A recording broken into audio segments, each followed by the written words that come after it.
Sunday கறி எடுக்கல அப்படின்னு சொல்லிட்டு இன்னைக்கு மண்டே நல்லா சிக்கனாக எடுத்து சாப்பிட்ருவோம் அப்படின்னு கிளம்பிட்டோங்க. 2 நேரத்துக்கு செய்யணும் அப்படிங்கிறதுனால ஒரு 5 கிலோ வர மாதிரி கோழியை பிடிச்சி போட்டுருங்கண்ணா அப்படின்னு சொல்லிட்டோம். பிராய்லர் கோழி தாங்க சாப்பிடணும் போல் இருந்துச்சு. அப்படியே நாட்டுக்கோழியெல்லாம் அவங்களுக்கு ஸ்டாக் வந்திருக்கும் போல் அதையெல்லாம் பார்த்துட்டு ஆனால் போடுங்கண்ணா உயிரடையாக போட்டு அப்படி உயிரோட ஸ்கின்னை ரிமூவ் பண்ணிடுங்க அப்படின்னு சொல்லியாச்சுங்க. 3 கோழியை பிடிச்சாங்க. 3 கோழி சேர்ந்து கிட்டத்தட்ட 5.25 கிலோ வந்தது. அப்படியே ஆட்டு கால் அழகாக தொங்க வச்சுருந்தாங்க. பார்க்குறப்பே டெம்டிங்காக இருந்தது. சரி வீட்டில் கொண்டு போய் கொடுத்து அழகாக அன்றைக்கி சூப்பு வச்சு குடிச்சிருவோம் அப்படின்னு சொல்லிட்டு சிக்கனை வெட்ட சொல்லிட்டாங்க. எப்பயுமே இங்கே இந்த புரோட்டா கடையாக இருக்கட்டும், சிக்கன் கடையாக இருக்கட்டும், இந்த மாதிரி சிக்கன் வெட்டுறதை பார்க்குறதே ஒரு சுகமாக இருக்குங்க. ஜாலியாக அதை உட்காந்து நாங்கள் பார்த்துக்கிட்டு இருந்தோங்க. உடனே கமெண்ட்டில் வந்துடுவாங்க, நீங்கள் என்னங்க கறியாக திங்கிறீங்க, உயிரை கொள்றீங்க அப்படின்னு. எந்த இருக்குங்க உயிர் இல்லை, தாவரத்துக்கு கூட தான் உயிர் இருக்குங்கிறாங்க. நம்ம பிடிச்சதை சாப்பிட்டு சந்தோஷமாக வாழ்ந்துட்டு போயிருந்தேன். லெக் பீஸ் வேணும்னு சொல்லியிருந்தேன். ஒரு 5 லெக் பீஸ் வர மாதிரி போட்டு கொடுத்துட்டாரு. அதுக்கு அடுத்து தாங்க நம்ம மெயின். அப்படியே அந்த ஆட்டு கால் நல்லா சுட்டு அவரே சுட்டு பயங்கரமாக வச்சுருந்தாங்க. அப்படியே கொடுத்துட்டானா அப்படின்னு கேட்டார். இல்லைங்கண்ணா வெட்டி கொடுத்துருங்க அப்படின்னேன். நல்லா துண்டு துண்டாக போட ஆரம்பிச்சிட்டாருங்க.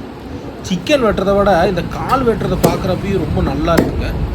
சூப்பெல்லாம் அடிக்கடி வச்சு குடிங்க, ரொம்ப நல்லது. அதுவும் ஆட்டுக்கால் சூப்பெல்லாம் இப்போ லைட்டாக கிளைமேட் சேஞ்ச் ஆனதுக்கு அதுக்கும் நீங்கள் வச்சு குடிச்சிங்கன்னா நல்லாயிருக்கு. ரொம்ப ஹார்டாக இருக்குங்க. அவரே வெட்டுறக்கே சிரமப்பட்டார். பட் அழகாக ரொம்ப வருஷமாக வெட்டுறாங்கல்ல, அழகாக வெட்டி கொடுத்துட்டாங்க. அதுக்கப்புறம் வீட்டுக்கு கிளம்பியாச்சு. வீட்டுக்கு போயிட்டு எங்கள் அம்மாட்ட நான் என்ன சொல்லி கேட்டேன்னு கேளுங்களேன். சிக்கன் கிரேவி மட்டும் எப்பயுமே எங்கள் அம்மா வச்சா தாங்க செம்ம டேஸ்ட்டாக இருக்கும். அதான் கேட்டேன். மம்மி சிக்கன் எடுத்துகிட்டு வந்துட்டேன், உங்கள் ஸ்டைலில் எனக்கு நல்லா கரன்னு சூப்பரான சிக்கன் கிரேவி செஞ்சு கொடுங்க மம்மி. எங்கள் அம்மாவோட ட்ரிக் என்ன தெரியுமாங்க, இஞ்சி பூண்டு பேஸ்ட்டில் எந்த கறியாக இருந்தாலும் நல்லா வேக விட்டுருவாங்க. எந்த மசாலாவும் போடாமல் ஃபஸ்ட்டு இஞ்சி பூண்டு பேஸ்ட்லேயே நல்லா வேக வைப்பாங்க. அப்போ தான் வந்துட்டு அந்த சிக்கன் சாஃப்டாகவும் இருக்குமாமா, வாசமாகவும் இருக்குமா. அதுக்கப்புறம் மசாலாலாம் போட்டு கிரேவி நல்லா தொக்கு மாதிரி சூப்பராக ரெடி ஆகிருந்ததுங்க.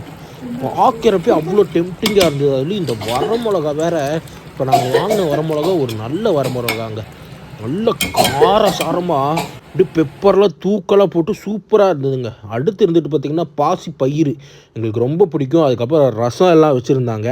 அம்மா இருந்துட்டு தம்பி வந்து கொஞ்சம் டேஸ்ட் பண்ணி பாருப்பா அப்படின்னு சொன்னாங்க. அதுக்கு என்ன மம்மி தாராளமாக டேஸ்ட் பண்ணிடுவோம் அப்படின்னு சொல்லி சும்மா கொஞ்சோண்டு எடுத்து வச்சாங்க. ஆஹா அவ்வளோ டேஸ்ட்டாக இருந்துங்க. பெப்பர்லாம் நல்லா தூக்கலாக போட்டு மசாலாலாம் நல்லா ஊறி செம்ம டேஸ்ட்டாக இருந்ததுங்க. அதுக்கப்புறம் வந்துட்டு பார்த்திங்கன்னா அதை கலரி விடுங்க மம்மி அப்படின்னு வீடியோவில் காட்டுறேன் அப்படின்னு. கலர்னப்போ அங்கே பாருங்களே எப்படி இருக்குன்னு. அப்படியே தட்டில் போட்டு அடிச்சு நொறுக்குன்னா சூப்பராக இருக்குங்க. அதுக்கடுத்து சூப்பராக ஒரு சூப்பு வச்சுருந்தாங்க. ஓப்பன் பண்ணுறப்பே உள்ளே கொதிக்குதுங்க, பபிள்ஸாக. அதுவும் இல்லாமல் ஆட்டுக்கால் உண்மையாகவே இவ்வளோ ருசியாக இருக்குன்னு எனக்கு தெரியவே தெரியாதுங்க. நான் ஒமிட் பண்ணிடுவேன். பட் ரொம்ப நல்லா இருந்ததுங்க. சூப்பு கொடுத்தாங்க. நல்லா ஒரு இதில் ஊற்றி சும்மா டேஸ்ட் பண்ணி பார்ப்பா அப்படின்னாங்க. டேஸ்ட்டு பண்ணி பார்க்குறாங்க. கடையில் வைக்கிற சூப்பு மாதிரியே வச்சுருக்காங்க. எங்கள் அம்மா கைப்பக்கம் உண்மையிலேயே பயங்கரமாக இருக்குங்க. 1 lakh சப்ஸ்கிரைபர் நம்மளுக்கு வரட்டும். நான் இருந்துட்டு பார்த்தீங்கன்னா எங்கள் வீட்லேயே விருந்து போடுறேன். எல்லோரும் 1 lakh சப்ஸ்கிரைபர் வரணுங்கிறக்காக ஒரு சப்ஸ்கிரைப் பண்ணிவிட்டு ஒரு லைக்கை தட்டி விட்டுட்டு அப்படியே நம்ம சேனலை கொஞ்சம் ப்ரொமோட் பண்ணி விட்டிங்கன்னா 1 lakh வந்தோடனே கண்டிப்பாக அம்மா கையால், அதாவது நாங்கள் எல்லோரும் சமைச்சு உங்களுக்கு போடுறோங்க.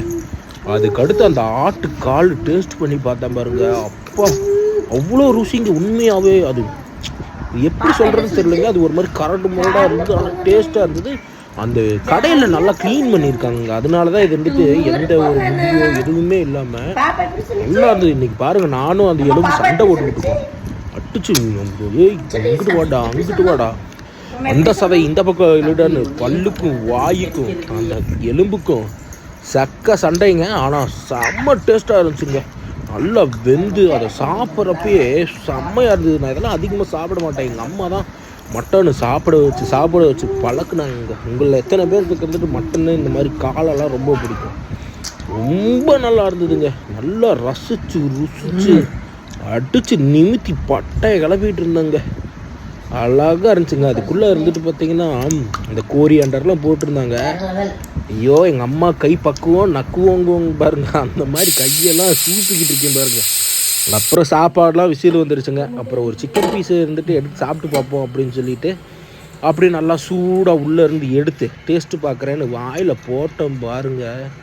அடடடடடா, ருசி வேறு லெவல் ருசிங்க, செம்மையாக இருந்தது. நல்லா சூடாக இருக்கிறதுக்கு அதுக்கும் நல்லா வாயெல்லாம் சுற்றி வச்சுக்கிட்டே சாப்பிட்றப்ப செம்ம டேஸ்ட்டாக இருந்துங்க. அப்புறம் அடுத்து தட்டில் சாப்பாடை போட்டு சிக்கன் என்னோடதை எடுத்துகிட்டு வாங்கன்னு சொல்லி நல்லா போட்டு பிசைஞ்சு பார்த்தா க்ரீன் கலரில் கிரேவி அந்த மாதிரி டேஸ்ட்டுங்க. ஐயோ உண்மையாகவே எக்ஸ்பெக்டே பண்ணல இந்தளவுக்கு டேஸ்ட்டாக இருக்கணும். ஆனால் நல்ல டேஸ்ட்டுங்க. நல்லா திருப்தியாக சாப்பிட்டு மதியம் கொஞ்ச நேரம் நல்லா தூங்கிட்டேங்க. நம்ம நல்லா நிம்மதியாக தூங்கினா வீட்டில் விடுவாங்களா? வாடா வீட்டில் ஜாமான்லாம் அடுக்கணும் அப்படின்னு சொல்லி கூப்பிட்டாங்க. சரி மல்லிகை ஜாமானையும் நம்ம கையோடு அடுக்கிடுவோமே அப்படின்ட்டு. நம்ம வீட்டில் கொஞ்சம் ஆளுங்க அதிகங்க, அதனால் இருந்துட்டு எப்பயுமே நாங்கள் இருந்துட்டு கொஞ்சம் அதிகமாக இருக்கிற மாதிரி இருக்கும் மல்லிகை ஜாமான் எங்கள் வீட்டில் இருக்குது பார்த்தா.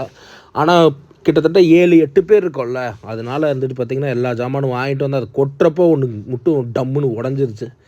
எங்கள் அம்மா யாரா நீ ஒழுக்கமாக வேலை பார்க்க மாட்டேன்னு திட்ட ஆரம்பிச்சிட்டாங்க. சரி பரவாயில்ல அப்படியே திட்டு வாங்கிக்கிட்டே எந்த ஒரு வேலை செஞ்சாலும் எடுத்தனே இந்த மாதிரி நடக்கும்ல, அதுதாங்க நடந்துருச்சு. அப்புறம் அழகாக அதையெல்லாம் எடுத்து வச்சுட்டு சும்மா நான் சீன் தாங்க போட்டுட்டு இருந்தேன் அடுக்கிற மாதிரி, சும்மா எடுத்து கொட்டினது தான் நான் பார்த்தேன். ஆனால் என் தம்பியோட ஒய்ஃப் தான் எல்லா வேலையும் மேக்ஸிமம் அவங்க தாங்க பண்ணாங்க. மறுபடியும் இன்னொன்று உடஞ்சிருச்சு பாருங்கள். எங்கள் அம்மா யாரா இவன் தற்குறி அப்படின்ட்டு இருப்பாங்க. இதெல்லாமே எங்கள் அம்மாவோட பெட்ரூமில் தாங்க நாங்கள் அடுக்குவோம். ஏன்னா அம்மாவுக்கு இருந்துட்டு அந்த ஜாமான் இருந்துட்டு எவ்வளோ தீருது என்ன பண்ணுது அப்படின்னு பார்க்கணும் அப்படின்னு சொல்லுவாங்க. அது இல்லாமல் இந்த மாதிரி அவங்க இருந்துட்டு பார்க்கணுன்னு ஆசைப்படுவாங்க போல். எப்பயுமே பெட்ரூமில் தாங்க நாங்கள் அடுக்குவோம். அழகாக செல்ஃபில் அடிக்கிட்டு நான் பாருங்கள் எப்படி படுத்துக்கிட்டே வேலை செய்கிறேன்னு. ஓனரும் கூட உட்காந்துட்டு வேலை செய்கிறாரு, இவர் படுத்துக்கிட்டே வேலை செய்வாருங்கிற மாதிரி உடஞ்சதெல்லாம் இருந்துட்டு பார்த்திங்கன்னா எடுத்து வச்சுட்டு அப்படியே ஜாலியாக இன்றைக்கி மண்டேவே மாதிரியே தெரிலங்க. இன்றைக்கி சண்டே மாதிரி இருந்தது. ஆக்சுவலி சண்டே கொஞ்சம் வெளியில் போயிட்டோம், அதனால் இருந்துட்டு எதுவுமே பண்ண முடியல.